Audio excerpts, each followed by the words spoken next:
Et yo tout le monde, c'est Kaijin, j'espère que vous allez bien. Aujourd'hui je vous retrouve pour une petite vidéo sur The Slormancer. Je vais vous présenter mon build chasseresse Speed Farm. Donc c'est un build full légendaire pour la colère 10, il est parfait. Il est très efficace, on peut farmer très vite. Il est pas tanky du tout, vous êtes vraiment une chips avec.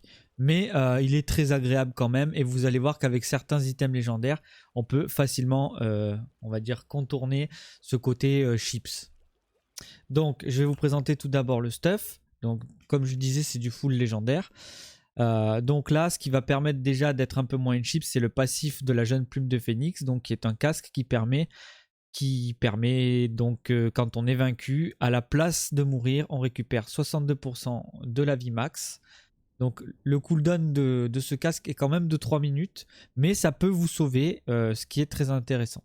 Ensuite, vous avez une amulette très sympathique qui fait qu'à chaque fois qu'on lance une compétence ancestrale, donc en gros quand on fait un coup ancestral, on a 25% de chance de gagner faveur ancestrale qui confère 20% de chance de crit pendant 10 secondes.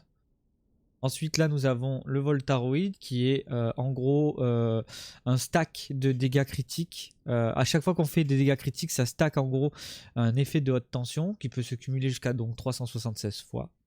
Et en fait pour chaque effet de haute tension on gagne un dégât supplémentaire. Donc au total plus 376 de dégâts supplémentaires et il peut encore être monté vu qu'il est que plus 10. Ensuite ici c'est pas le mieux pour les dégâts mais c'est ce que moi je trouve le mieux pour le farm.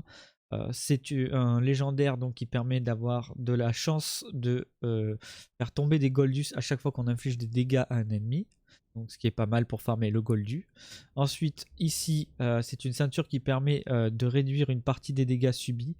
En gros, une partie des dégâts qu'on subit sont échelonnés et infligés sur 10 secondes. Donc en gros, c'est un saignement. Donc au lieu de prendre les dégâts instants, vous saignez. Et si vous infligez un coup ancestral, enfin un dégât ancestral, les dégâts qui sont échelonnés sont dissipés complètement. Ils disparaissent. Ensuite, au niveau des anneaux, un anneau est là pour le vol de vie, en gros. Multiplicateur de vie par coup et par victime. Et l'autre anneau est là pour la même chose, mais version mana. Donc au niveau régène PV et régène mana, c'est assez fort. Ensuite ici, les bots sont donc avec un effet de plus 60% de découverte de Goldus, qui est très intéressant. Et le rayon de ramassage du Goldus est augmenté, donc voilà, vous pouvez vraiment ramasser pas mal de Goldus en même temps que vous farmez. Ensuite, en termes de gants, pour l'instant, j'ai rien trouvé de mieux, mais peut-être qu'il y a mieux, mais en tout cas, ceux-ci sont ceux que j'ai trouvé le plus intéressant jusqu'à présent. Donc, en gros, ça réduit les cooldowns des compétences de 19%. Donc, tout simplement, un peu plus de vitesse d'attaque, vu que vous pouvez spam un petit peu plus vite vos attaques, donc plus de dégâts au final. Ensuite, vous avez ici donc un item qui est aussi buggé, il est bien buggé d'ailleurs, mais grosso modo, même s'il n'était pas buggé, ça serait la même chose. En gros, ça dit, vous avez plus 500% de multiplicateur de chance de crit sur les ennemis avec 90% de vie ou plus. Sachez que si vous êtes en plus 5, plus 6, vous êtes pratiquement à 100% déjà. Et en plus 10 et plus, vous êtes déjà à 100%. Donc dans tous les cas, même s'il est buggé, c'est juste les stats qui donnent qui sont un peu infectes au-dessus parce qu'elles sont assez hautes. Mais sinon, l'effet légendaire sera identique pour vous. Vous aurez 100% de multiplicateur de chance de coup critique. Voilà, donc sur les ennemis qui ont 90% de leur vie. Et en épaulette, tout simplement, les éthérés de clonage, 4 projectiles supplémentaires, on peut monter jusqu'à 5, il me semble, voire peut-être même un petit peu plus, peut-être 5,5, quelque chose comme ça. Assez fort. Plus de projectiles égale plus de dégâts, donc assez fort. En termes de stats, il va falloir que vous alliez chercher de la chance de rebond, mais pas trop, parce que après, quand je vous montrerai les sorts, vous verrez que vous allez déjà avoir une certaine chance de rebond de base. Je vais vous le dire tout de suite, c'est de 50%. Donc en gros, il faut que vous ayez 50% de chance de rebond sur le stuff. Ensuite, vous allez chercher chance de crit, dégâts crit, chance de coup ancestral, dégâts de coup ancestral. Si vous arrivez à avoir certains items avec des projectiles supplémentaires, ça peut être pas mal aussi. Moi, il me semble que je l'ai voilà, sur l'anneau ici, en bas, dans les stats épiques, plus 2,5% de projectiles supplémentaires. Et c'est pas mal, ça permet de balancer de temps en temps une petite flèche en plus. Et puis voilà, sinon vraiment dégâts crit, chance de rebond, chance de crit. Vitesse de projectile aussi, si vous pouvez blinder ça au maximum, n'hésitez pas. Je vais vous expliquer après pourquoi, mais la vitesse de projectile, c'est le cœur du build. Donc il faut vraiment le mettre. Et puis à l'occasion, si vous pouvez, vous mettez un peu de dégâts sur les élites. Et très important, pour la régène, il vous faut impérativement un item avec du vol de vie, mais aussi du vol de mana. Le vol de vie c'est moins important, mais le vol de mana vous êtes obligé. Parce que si vous n'avez pas de vol de mana, vous n'allez plus pouvoir lancer vos sorts. Donc le vol de mana est très important sur ce build. Donc là en termes de stats, on va passer ça vite fait parce que les stats de base on s'en fout un petit peu. Nous ce qui va nous intéresser c'est ici donc la vitesse d'attaque. Donc avec ce build on peut monter à peu près 50%. Les dégâts de Reaper, je vous montrerai ça juste après. En chance de crit, je suis déjà à 46% de base, sans compter le passif et les passifs et compagnie que j'ai, donc qui me donnent des pourcents de crit en plus, etc. Les dégâts crit 320%. Chance de coup ancestral 20%. Alors c'est pas si énorme que ça, mais c'est quand même relativement intéressant, surtout pour faire proc donc la ceinture qui vous permettait de dissiper les dégâts du saignement que vous receviez. Donc c'est vraiment très intéressant. Ensuite, donc du coup, après les dégâts ancestrales, on a un peu de pénétration, mais ça, en l'occurrence, on s'en fout. Du dégât contre élite, voilà. Et pour finir, les stats, voilà, qui vont être intéressantes. Il y a, alors les plus intéressantes, bon, découverte de Goldus, ça peut être bien d'en avoir. Moi, j'aime bien en tout cas pouvoir farmer un peu de thunes en même temps. Qui n'aime pas avoir de la thune sur ses jeux, ou même dans la vie de tous les jours, hein, j'ai envie de dire, c'est toujours bien. Ensuite, donc très important, la vitesse de projectile et les projectiles supplémentaires. Ça va vraiment être ce qui va être le plus important, on va dire. Donc les projectiles supplémentaires, donc 4,4. En gros, j'ai 4 projectiles supplémentaires à 100% et j'ai 40% de chance d'en lancer un cinquième en gros. Donc en général, j'en lance 4-5 de plus quoi. Ça dépend des tirs. Chance de rebond, il faut avoir au minimum les 5, enfin même c'est au maximum 50%, moi j'ai un peu plus, faudrait que je revoie mes stuff, mais en gros 50% plus le passif 50% que je vous montrerai après, vous êtes à 100%. Et la vitesse de projectile, je vous expliquerai aussi après pourquoi, mais plus vous en avez, plus vous allez faire de dégâts. Voilà. Concernant l'héritage ancestral, moi personnellement c'est pas le plus opti, mais c'est ce que j'aime le plus utiliser. Alors ça oui c'est le plus opti, donc ombre brûlante pour avoir 30% de dégâts bruts, 55% de dégâts critiques pendant 7 secondes. Et le deuxième truc, mais là pas trop opti, certains préfèrent jouer full dégâts, voilà, avec le héros vengeur. Moi j'aime beaucoup celui-ci, le Slormithologue, pour avoir de la découverte de Goldus, de la découverte de Slormith rare, et aussi un peu de découverte d'objets magiques, ce qui n'est pas négligeable. Voilà. Ensuite, en termes de Slorm Reaper, je vais vous montrer la différence entre les deux Slorm Reaper qui sont les plus intéressants. Donc là, c'est la version primordiale. Beaucoup aiment le Slorm Reaper d'immense fureur. Parce que les compétences donc, que vous faites sont chanceuses. En gros, les dégâts physiques sont chanceux. Qui va permettre de lancer une attaque. Ça va reroll. Et les dégâts les plus hauts que vous aurez fait, par exemple, si vous avez fait 2 coups, ça va être vraiment la valeur la plus haute qui va être prise en compte et être infligée à l'ennemi. Voilà. Seulement, avec cet arc, donc au niveau max en primordial, vous allez être à 49 000 de dégâts. Alors que si vous faites l'arc donc le plus puissant, vous passez à 122 000 de dégâts, ce qui est plus du double. Donc c'est vraiment un arc très puissant. Voilà. Aussi, je vous conseille bien évidemment dans votre stuff de mettre donc des niveaux de Slorm Reaper sur Astorias pour maximiser les effets de votre arc. Et ensuite, donc les dégâts de tir de flèche, donc la maîtrise avec tir de flèche sur chacun de vos items, vu que c'est votre tir de flèche qui va faire vos dégâts. Et pour terminer, donc au niveau des passifs, moi je vous conseille de monter la sauvagerie et la fureur, car c'est ce que je trouve être le plus intéressant. Oui, c'est ce que je trouve être le plus intéressant. Alors attendez, je vais regarder ça. C'est dans T, voilà. Donc la sauvagerie, il faut vraiment... Enfin, déjà, on va parler de la fureur. Déjà, la fureur, il faut mettre 10 points dedans pour avoir les 10% de crit. Les chances de crit sont super intéressantes, donc il faut les mettre. Ensuite, vous mettez de l'adresse jusqu'à avoir plus 50% de vitesse de projectile. Donc 5, 10, 15, 20, 25 points en adresse. Donc ultra important, la vitesse de projectile, c'est le cœur du build, c'est ce qui va faire vos dégâts. Et ensuite, la sauvagerie, donc vous blindez la sauvagerie, vous mettez tout ce que vous pouvez en sauvagerie pour avoir un max de dégâts crit, un max de multiplicateur de dégâts de Reaper, du dégât critique, parce que là les dégâts de surpuissance dans ce build on s'en fout, on n'en a pas. Donc ça va être très fort. Vraiment très fort.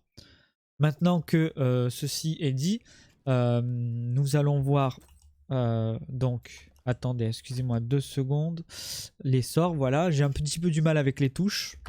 Donc au niveau des sorts, nous avons donc nous avons 3 voies, l'architecte de la mort, tireur d'élite sauvage et le marche-brume. Alors là pour ce build, on se met en tireuse d'élite sauvage, donc pour débloquer le culbut. Donc le culbut il va permettre de donc déjà avoir plus 40% de vitesse de déplacement. Donc ça c'est très important. Ensuite vous mettez ici le passif pour la réduction de dégâts de projectiles. Ça vous permettra de tanker un tout petit peu plus. Ici c'est un passif, alors il y a 2 états, ravi tourmenté. Je ne vais pas rentrer dans les détails. Mais grosso modo, quand vous spammez votre flèche, vous allez être ravi et vous allez avoir 10% de vitesse d'attaque. Et au bout d'un moment ça va s'enlever. Puis ça va revenir et vous verrez que ça rajoute 10% de vitesse d'attaque. C'est assez intéressant. Donc voilà, ce passif là est bien. Ensuite vous pouvez mettre le passif ici qui donne 10% de chance de coup critique. Donc voilà, chance de crit c'est ce qu'il y a de mieux. Ici vitesse de projectile obligatoire, c'est ce qu'il y a de plus important dans le build. Ici du dégât contre élite. Et ici il y a 2 écoles, il y a ceux qui aiment bien avoir des projectiles en plus. Moi je suis pas fan de celui-là, je préfère celui-ci.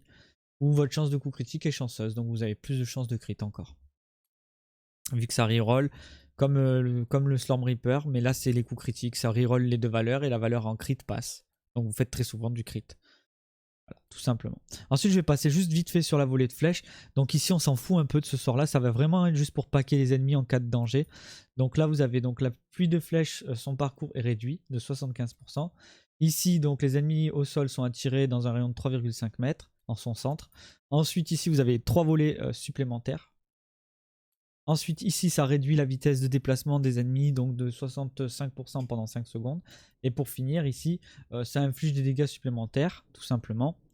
Ça va vous permettre de paquer les ennemis. Si vous avez des ennemis devant vous tout simplement vous lancez votre pluie de flèches et ceux qui sont devant vous vont être attirés jusqu'au fond là-bas derrière vous.